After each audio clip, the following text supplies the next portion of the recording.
we like to stay away from the term anonymous or anonymity because with the level of DNA testing and photo identifying technology and social media, there is no 100% guarantee. I don't care what you're signing off on in a legal contract. There is no 100% guarantee of anonymity these days. And one of my favorite experiences to share and when trying to explain this to donors and intended parents alike, and it's not in a way to explain it to them so that they're scared or off put, but more so this is the reality of things. This is what could happen.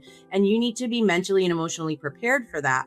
And I like to have these conversations in the initial stages because it is a reality that we are faced with. I feel it's something that you want to know earlier on so you can decide if this is the right path for you, right?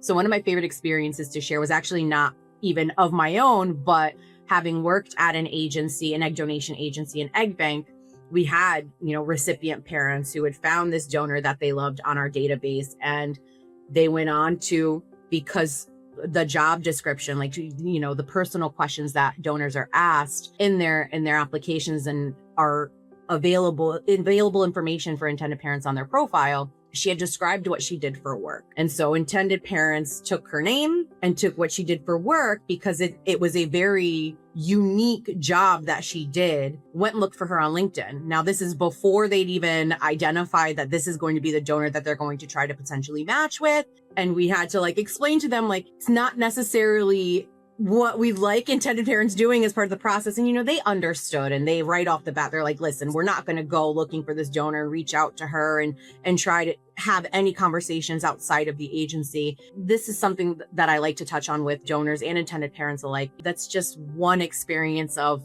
thousands that are out there. That is the perfect example of there's no 100% guarantee of anonymity. My first donation was semi-known or semi-open in the fact that I worked at the clinic that I was donating through, right? Recipient parents or intended parents were aware of that, but they didn't want a full exchanging of information. They knew that I was privy to their information, but they didn't want my full identifying information, full contact information, or anything of that nature.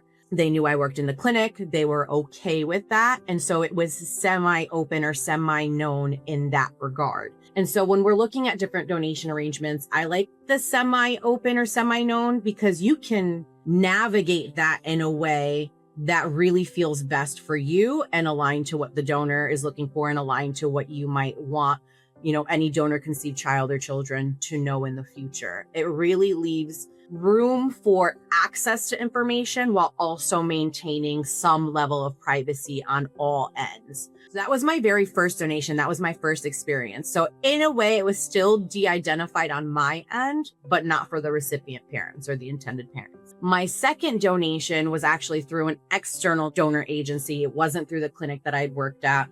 And that one was completely anonymous or de-identified. With that experience, one thing that I've always prioritized as being important for me is having some level of access to information. How many eggs were retrieved, how many fertilized normally, how many embryos were created, how many normal embryos of those that were tested ended up being, usable blastocysts is the term that we like to use. How many potential children could result from my donation. That's another area that I don't think is talked about enough. So as everything that changing within this landscape, right? We are prioritizing access to information for the intended parents. We're prioritizing now access to information for the donor conceived, which is great.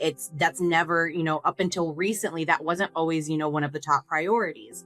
But I also want to start incorporating into those conversations access to information for the donor. We don't talk enough about what information is a donor going to have now when she wants to go on to start her own family building journey.